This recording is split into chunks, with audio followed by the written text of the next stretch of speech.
Hello.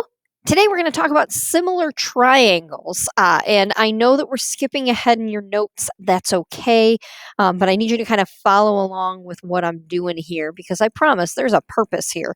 And since this is a virtual lesson, we're going to need to skip around even more. So just stay with me. Everything will be fine. But try not to jump ahead too much because I want to make sure that you are understanding what we're doing. So, right now, we are going to work on lesson 6, defining similarity. And now, if you were in class, when I defined similarity, I would have you build a triangle. We can't do that here because we can't compare and contrast our different triangles.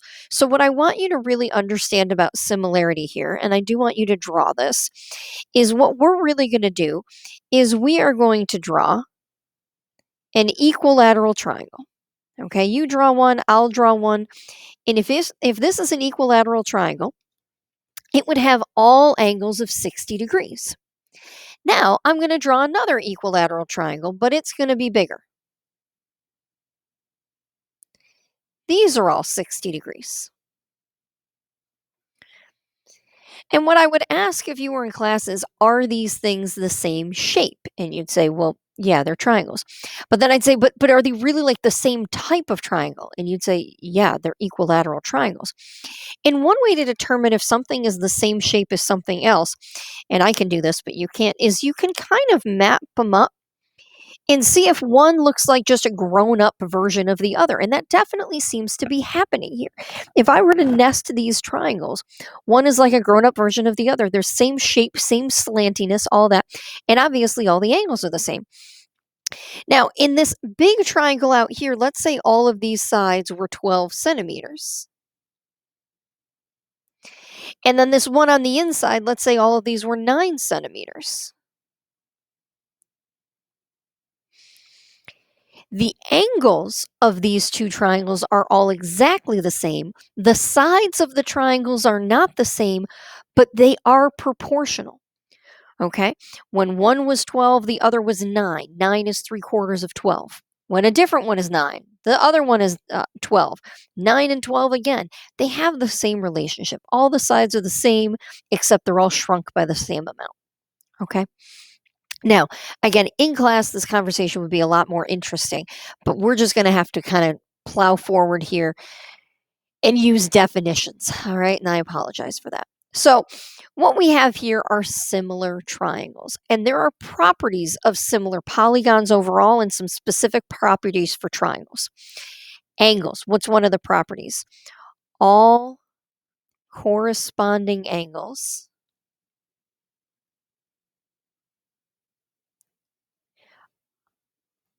are congruent pairs. Okay, what does that mean? It means if you have two similar figures, one big, one small, if a 90-degree angle is in one of them, there should be a matching 90-degree angle in the other. If one of them is 47, there should be a matching 47 in the other. Okay, so in similar polygons, all of the angles need to match up. When we talk about triangles in particular, we call this angle-angle similarity. All right, angle-angle similarity.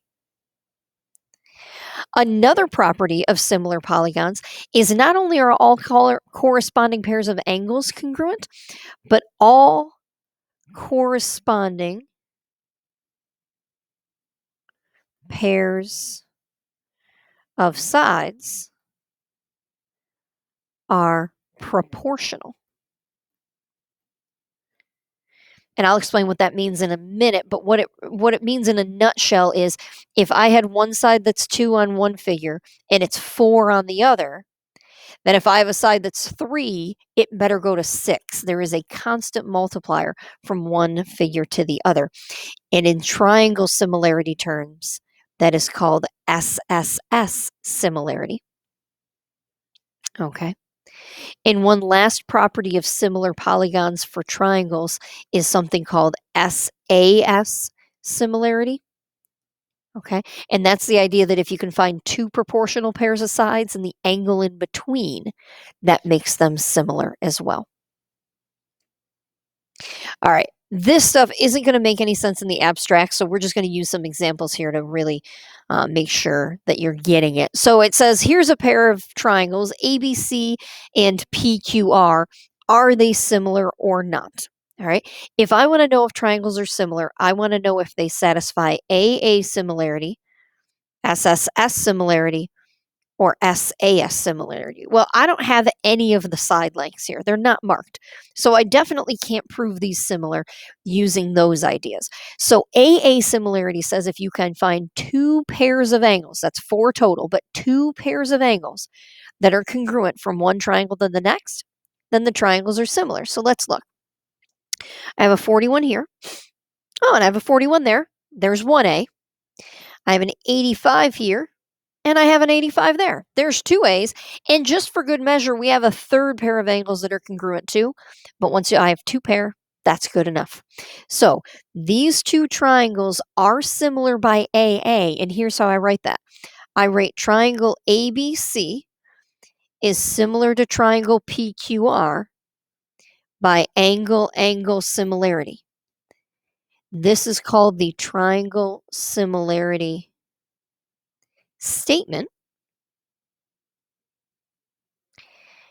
And this one is the triangle similarity theorem. Now you'll notice I keep writing that squiggle and I haven't actually defined it. That squiggle stands for similar. That tilde right there means similar. All right, so AA similarity is when you don't have any sides, just roll with the angles. And that's what we did. Now down here, I don't have any angles at all. All I have are sides. Okay, so what I'm probably looking at here is these might be similar by SSS similarity. But the way I defined SSS similarity is you know that they're similar if all three pairs of sides are proportional. What does that mean? It means if I looked at the small sides, the medium sides, and the large sides and compared them, I should get three of the same fraction. So what's the smallest side on triangle ABC? That's going to be 3. The smallest side on this one is going to be 6. 3 to 6. That's a ratio. Medium sides. All right, well, the middle side here is 3.2. The middle side there is 6.4. And then the large is 3.6 over 7.2. I want to know if those three ratios are equal. And if I set them equal, that's a proportion. And this is called an extended proportion because there's more than one equal sign. Okay, so there's my extended proportion.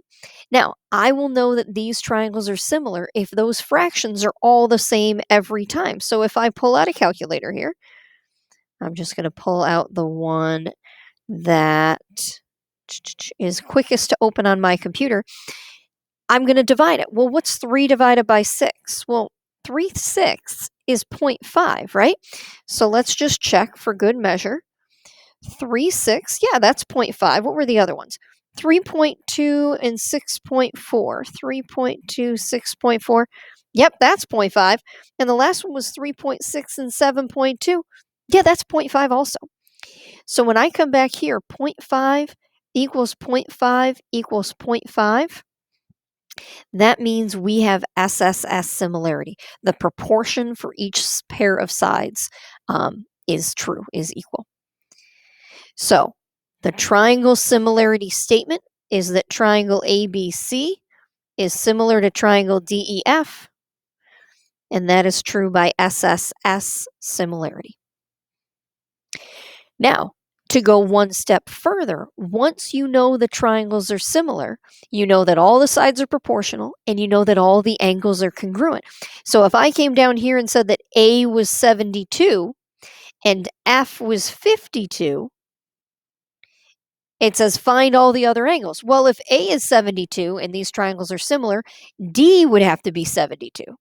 If F is 52, the matching angle over here, C, would have to be 52.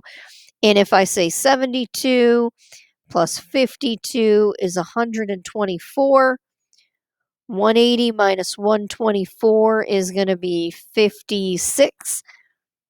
That would be this last one right here. Okay. So if all the angles match up, they're similar. If all the sides are proportional, they're similar. And then one more type of similarity. It says determine whether the two triangles shown are similar. If so, state the statement and write the similarity theorem used. If not, explain why. Okay, so same thing we had before.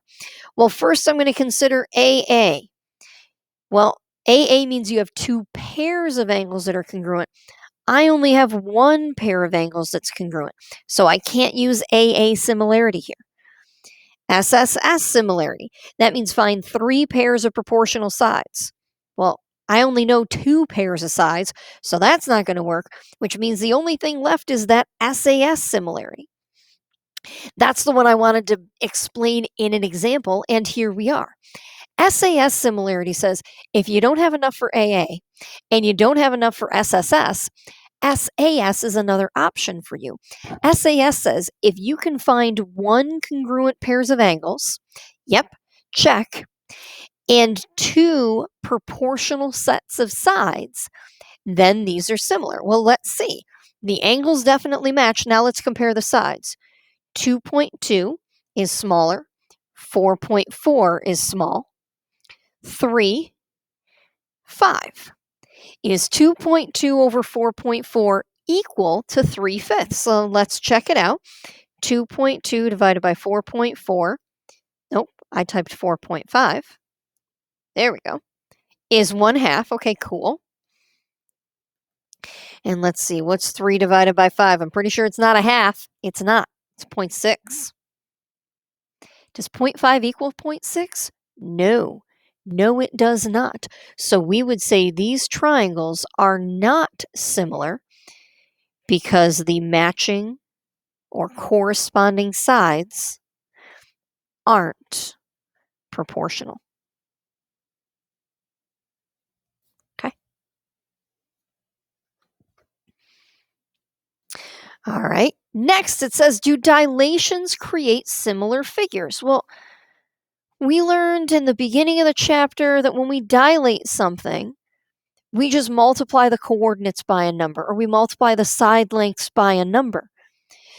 And we also learned that dilations preserve parallelism. When I dilate a line, things stay parallel. So do dilations create similar figures? Yes. Yes, they do. One reason for that is dilations preserve parallelism, which leads to congruent angles. Because when lines are parallel, then I have congruent alternate interiors. I have congruent corresponding angles.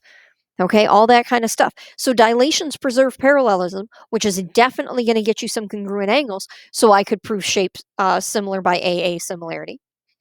But also, dilations multiply all side lengths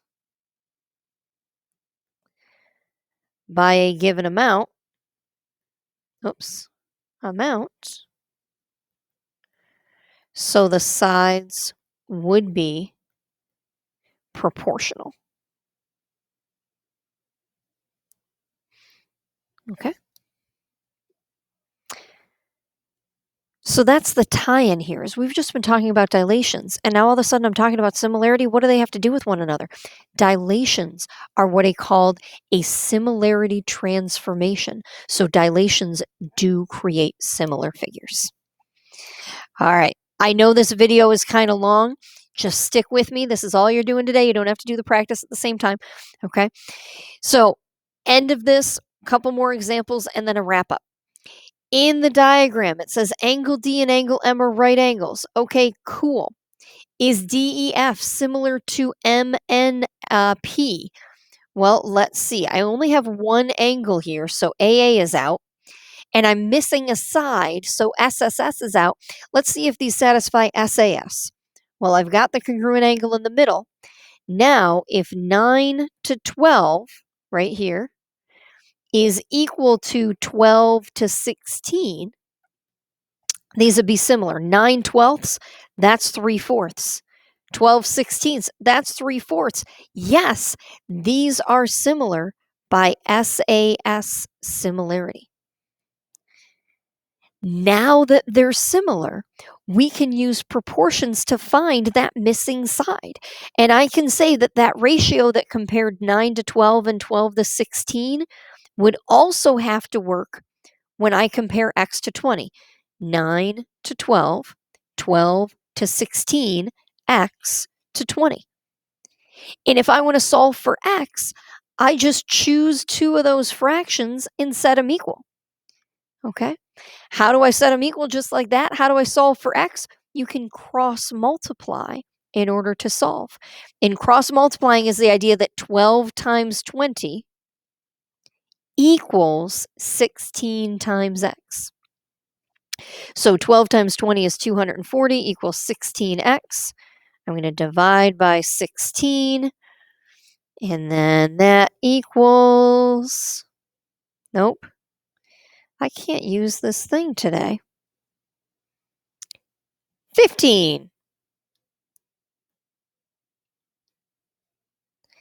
And then it says, what's the scale factor of DEF to MNP? Scale factor is new divided by old, so I'm going to do MNP over DEF, and I can pick any side I want. So I'm going to use the 16 from MNP and the 12 from DEF.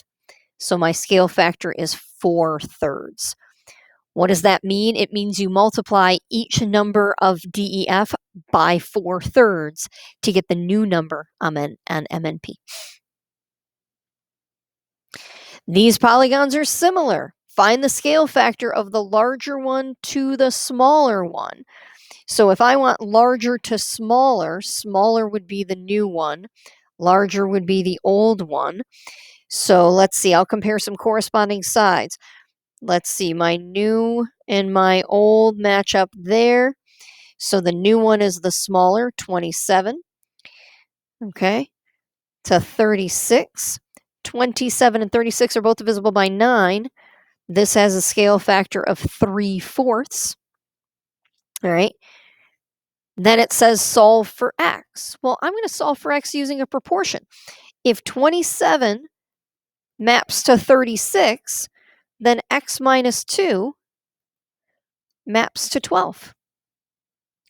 And now I can solve for x by cross multiplying. So 27 times 12 equals 36 times x minus 2.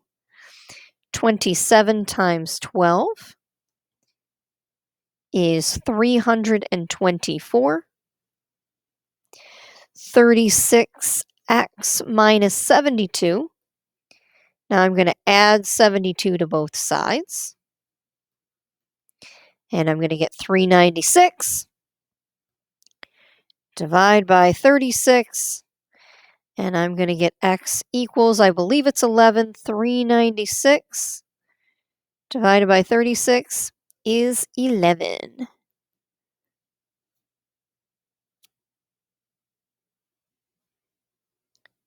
Just to wrap up now. 3 triangle similarity theorems that we learned about were AA similarity, SSS similarity, and SAS similarity.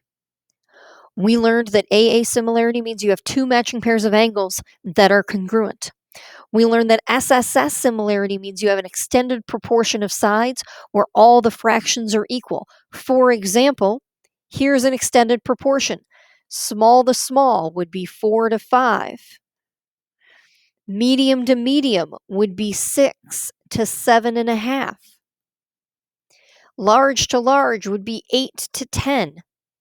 If these triangles are similar, those fractions should all be equal. Well, 4 to 5 is 0.8 if I divide it. Trust me. 6 divided by 7.5, if you want to see it in person, is 0.8 once I move my head out of the way. And 8/10 is 0.8. These triangles would be similar by SSS similarity. And then if you know that things are similar, you know that corresponding angles are congruent, and you know that corresponding sides are proportional.